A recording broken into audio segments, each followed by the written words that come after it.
Hey, everybody, this is Patrick Sciacca, editor-in-chief of Yachting magazine, and I am here today to bring you two very special guests. I have Richard Hokin and Lauren Hokin of the Bitter End Yacht Club. And for those of you who are watching, listening, you're probably very aware of how special the Bitter End is over there in Virgin Gorda. Full disclaimer, I have been there several times, and the word that comes to mind when I think about the Bitter End is it's magical. And anytime I've approached coming into that place, you can just feel like the knots in your shoulders disappear. You can just feel like everything just start to relax when you get there. And so when I use the word magical, to me, it's not hyperbole. It's really how you feel when you arrive there. So I'm actually very excited to speak with Richard and Lauren today about the Bitter End. So good morning, Richard. Good morning, Lauren. Good morning. Fantastic to see you both. I can see that Lauren is on site, which is... I am. I'm in the magic place. Which you are in the magic place. So again, yachtsmen, sailors, cruisers, a lot of us are aware of the Bitter End and what a location, what an incredible waypoint it is. But for those who may not be familiar, Richard, kind of what is the backstory of how your family came to discover the Bitter End and create the Bitter End? Well, we first went to the Virgin Islands in the summer of 1964. We had a 24-foot outdrive boat that we were scouting the place out in.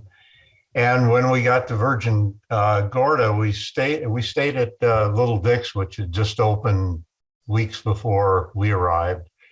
And we spent a lot of time scouting the North Sound area, which at that time was totally uninhabited except for the little village of Gun Creek. And there was a little place on Mosquito Island called Drake's Anchorage, which was closed up tighter than the drum. So there really wasn't anybody there. The present site of Bitter End was totally undeveloped and uninhabited. But it was still a great anchorage. And that's where pretty much everybody who went in a yacht would drop the hook right where Bitter End is. And so my family decided that the Virgin Islands and the Caribbean were really our cup of tea. And we ended up buying a big old ketch that was built in Scotland in the 30s and started cruising in the Caribbean. And my mom and dad kind of settled in St. Thomas. So they did a lot of just local cruises. And by the time this was all happening, Basil Simonet, who had been a charter skipper in the BVI, had gotten his hands on the property that's Bitter End now, and he had built I guess what I'd call a yachting hangout mainly for the charter skippers from St. Thomas to bring their charter parties, and it was nothing but a very rustic beach bar and restaurant with several unfinished cottages up on the hillside. And as we got to know Basil, it sort of just evolved into one day asking him if we could buy an acre of land or lease an acre because we wanted to build a little cottage on the beach. And he didn't give us an answer right away, but the next time my mom and dad came back in Eleonora, which is the name of this boat, he said, you can't have an acre, but how would you like the whole place? And that's really how it all started. So your family acquires these 64 acres of property? No, actually it's 31 acres. There were, to start with. Okay, so you start with the 31 acres. This is 1973? Yeah, well, we actually made the deal with Basil in 1970, but for 3 years we kind of went back and forth because he wanted to get paid in gold bullion, and that was not possible. He finally settled for Swiss francs, after 3 years of negotiation, and we took over. So you take over after this 3 year back and forth. And so what were those kind of early days like once you now have the property? Well, the real purpose of owning Bitter End was to have a family retreat.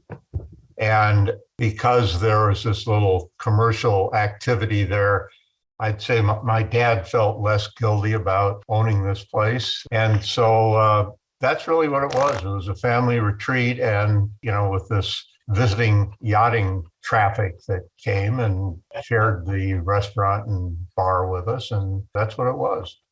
Really, we were passionate about the location, which is just an exceptional natural area. And it provided a venue for all the stuff we like to do, for sailing, for diving, fishing, beachcombing, whatever. And that was the motivation for being there in the first place. Fantastic. So now, Lauren, you grew up there. Yes. Yeah. So what is that like growing up at the Bitter End Yacht Club? Well, I think in your opening comments, you mentioned that this place is magical. And I think it's really magical if you're a kid. It's a place, my parents let us sort of run around free and explore, both on land and at sea. So I learned how to sail here.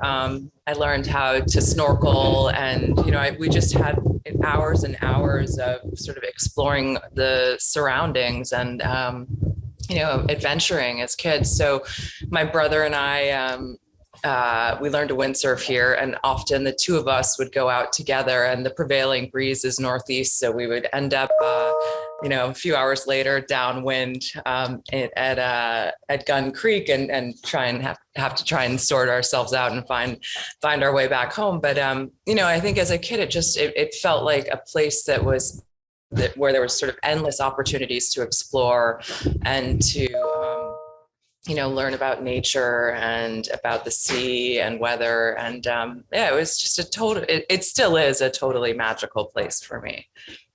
So again, the original intention was to have a family retreat, but it's turned into much more than that over the decades. So what was that evolution like? How did that come about?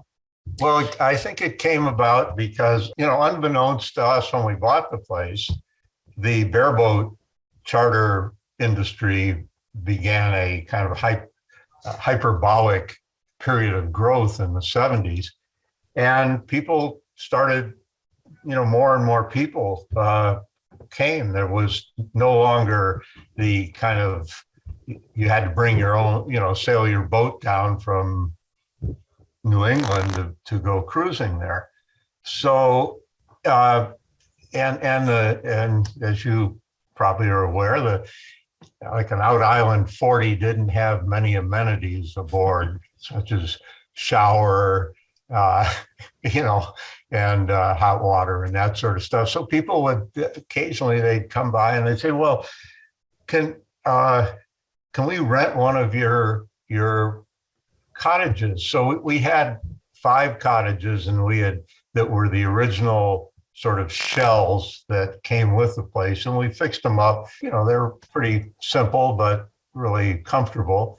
And people started, and if we had a empty one, we'd say, "Okay, we rent it." And my dad couldn't resist all this interest in the place, and he liked to build stuff. And none of us had any background in the hospitality industry. So, but he liked to build stuff, and it was his opportunity. When we bought Bitter End, he'd stepped away from real active duty in the family business, turned it over to the next generation. And he devoted the last 25 years of his life as probably a 24/7 passion for Bitter End.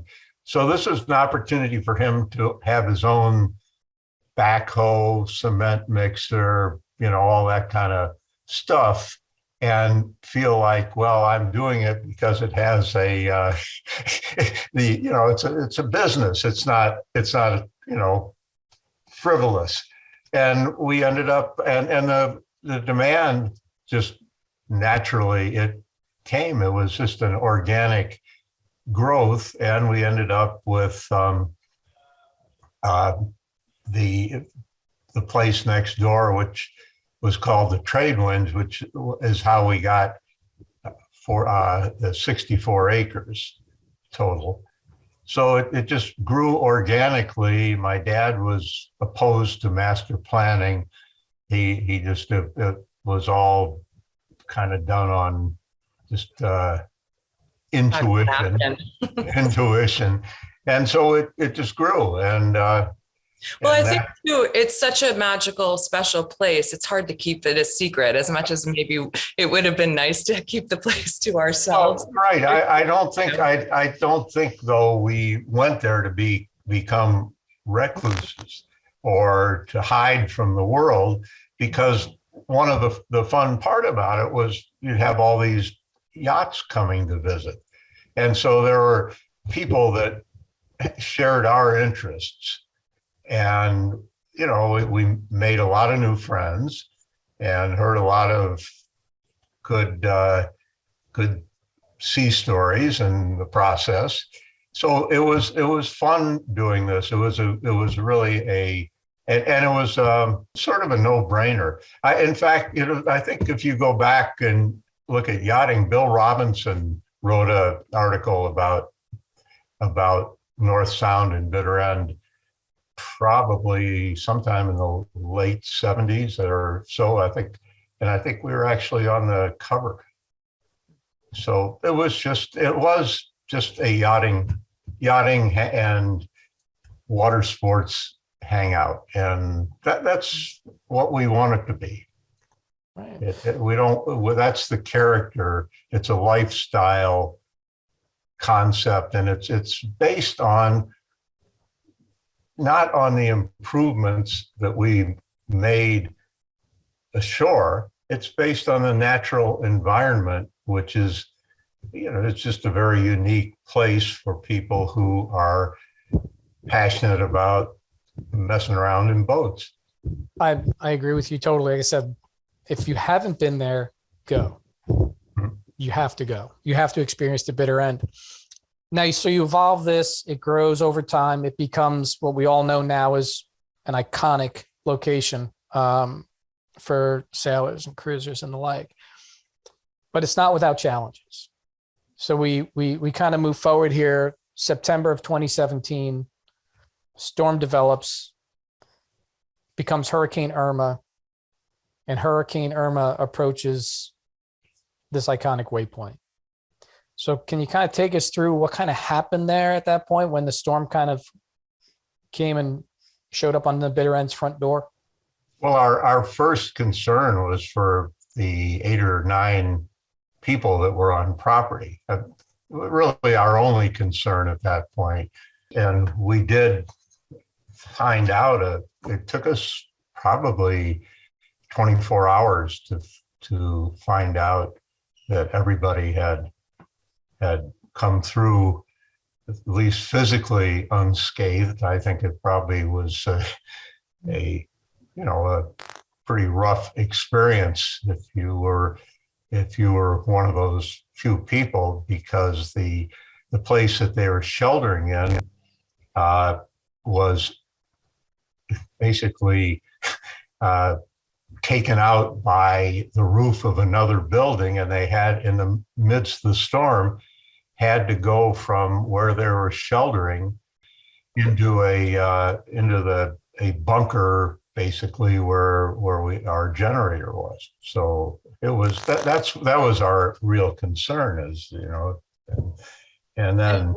So we came down like about 36 hours after the storm had passed, and there were no communications. I mean, all cellular communications had been knocked out. There was obviously no power, no water.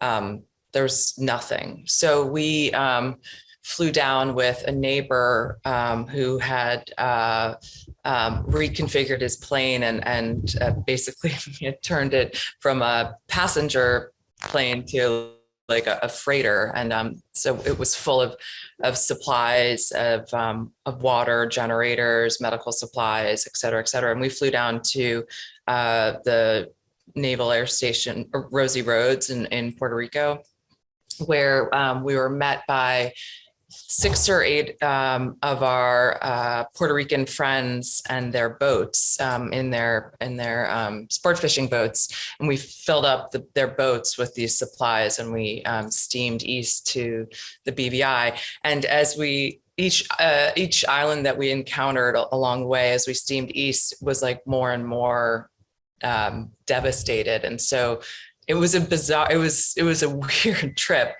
And when we finally arrived in the BVI, we our first stop was in Spanish Town on Virgin Gorda. I mean, it was as if, somebody had dropped a bomb on the place. And then we came up to North Sound to Bitter End, and it was it looked it looked like a tornado had been through here, which in fact, there were lots of like mini cyclones embedded in the storm. But we were really relieved to find that the 8 or 9 team members who had been on the site through the storm were okay. And so we spent that night here on the dock. And then in the next morning, we went back to Puerto Rico, and we evacuated probably 50 or 60 people with us among these 6 boats. And for the next month, for the next 3 weeks or so, we went back and forth with supplies, bringing stuff in and then taking people out. And then we actually had rented a house in Puerto Rico, and we had Maria made a direct hit on made landfall in the southeast corner of Puerto Rico where we were living at the time. So that was an interesting experience. But when we got here, it was totally devastating. But I think you kind of have to. You say to yourself, like, okay, this is what it is right now. We only have 2 options. We can either walk away, or we can move forward and, make the best of this situation and look at it as an opportunity, or turn it around and turn it into an opportunity. And I think, that's, we adopted that perspective pretty quickly. I think my dad and I, we'd owned the property for 50 years. And we kind of said to ourselves, like, okay, it was in need of some reinvestment. So here we are. I mean, this is our opportunity to do that. We might, you kind of have to turn lemons into lemonade at that point. Well, it also really brought home one thing, is that it wasn't the improvements on shore that made Bitter End a terrific and unusual, spectacular, magic place. It was its location and its natural environment, and that didn't go anywhere. You can't replicate it somewhere else. We had a lot of fun for the couple of years right after the storm, when we were sort of camping out here, living on boats here, and there was nothing around, and yet like we had a great time, I mean, poking around in our rib, like going to explore places and kind of having the place to ourselves. It was really, I mean, it was fun. It was like the old days, and it reinforced that that notion that it's really about the place and the spectacular scenery and natural world that's here. You don't need much else, really. Right. So this rebuilding process has now been going on since 4 years. 4 years. Who's counting? 4 years. So, but in the interim, you have the Bitter End Foundation. Was this purposeful when it came to the whole Bitter End provision side of the we felt like we really needed a way to stay in touch with our community, with our audience, with our friends and clientele. So first we started the foundation, which was just a very immediate response to the needs of the local community here in the aftermath of the storm. And the needs were tremendous. I mean, people lost their livelihoods, they lost their homes. It was really a very dire situation, and a testament to how thoughtful and generous and passionate our clientele and our the fans of Bitter End are. I mean, people just started actively reaching out to us right away after the storm, asking how they could help, where they could donate money or time, and I mean, people really just wanted to be a part of helping the community and bringing helping people get back on their feet. So we launched the foundation. We raised, I think, close to $1 million in that first year. And we wrote a lot of grants to the North Sound and Virgin Gorda community to support,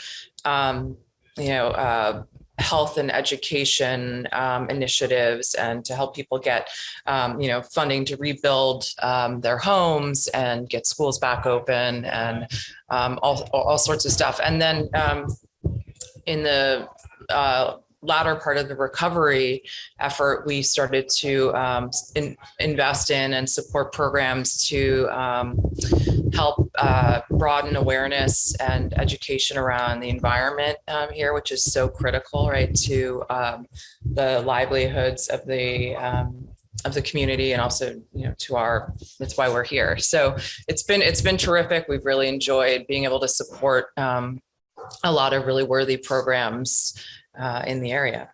And then Bitter End Provisions was another, we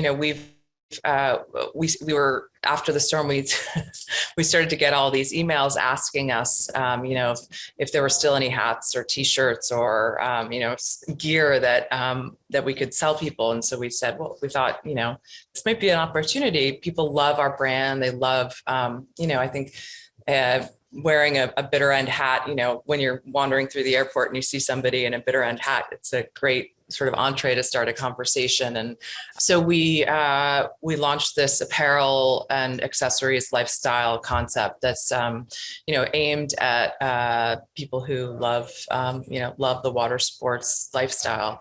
So we've developed a line of fashion, but also a line of like active wear, quick dry gear that the stuff you want to wear when you're out playing on the water. Now, I've seen your kind of really cool kind of pop-up kind of store at boat shows and stuff. But additionally, if people wanted to go online, where could they go to find the gear? So we have a website, bitterendprovisions.com, and you can also get link to it from the Bitter End BUIC.com website. And you can find us at the boat shows. We have a 1977 travel trailer that we converted into a pop-up shop. So we're hard to miss. It's fun. Yeah, no, I saw that trailer in Newport Boat Show. It was awesome. Cool, right? Yeah, it catches your eye. You walk over immediately. It's fantastic. Yeah. So what is the Provisions for Goods program, and kind of how does that work? So that's part of the Bitter End Foundation's initiative. So for every purchase that somebody makes from bitterendprovisions.com, we donate $1 to the foundation, and then people can also make discretionary contributions as well. And that funding goes to support programs like teaching local kids how to swim and scuba dive. We wrote a grant earlier this year to support a marine education program for local kids who have had a tough time the past couple of years with COVID because they've been in and out of school. So we, along with our neighbors, including the Unite BVI Foundation, have developed educational programming for kids to help them learn about the sea and become stewards of their backyard environment. So you have this storm, you have this devastation, you now start thinking about, okay, we're going to build this thing back. So how do you even begin to start thinking and reimagining this place, and then putting that idea into a plan, and then that plan into action? I think two things. The opportunity that we saw was really to recreate Bitter End with a much more gentle footprint on its environment. So that was sort of where we started. And that meant really using our land and shoreline very, very carefully and turning a lot of it back, particularly the shoreline, turning it back over to Mother Nature, who was very generous about restoring our beaches. So that's really where we started. And the village that we have built is sort of the cornerstone of that concept. I think we knew it was a huge project, and so we wanted to kind of attack it in digestible bites, if you will. So, when we thought about what makes the most sense, where do we start? The yachting community has really always been absolutely central to who we are, and prior to Irma, 50 or 100,000 people would pass through North Sound every year. And so we felt like it was, that was sort of a natural place to kind of return to creating a really cool, fun, laid back, rollicking nautical village for our yachting community. So you take on the work, you do the work. We can see now that the work has resulted in where you are right now. The Bitter End is back.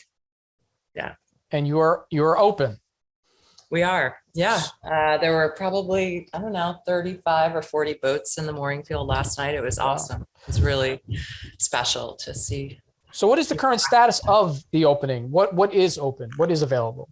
So our marina and so our docks, right now I'm sitting in the second floor lounge of our beautiful new quarterdeck marina building. So our docks are up and running, the mooring field's open.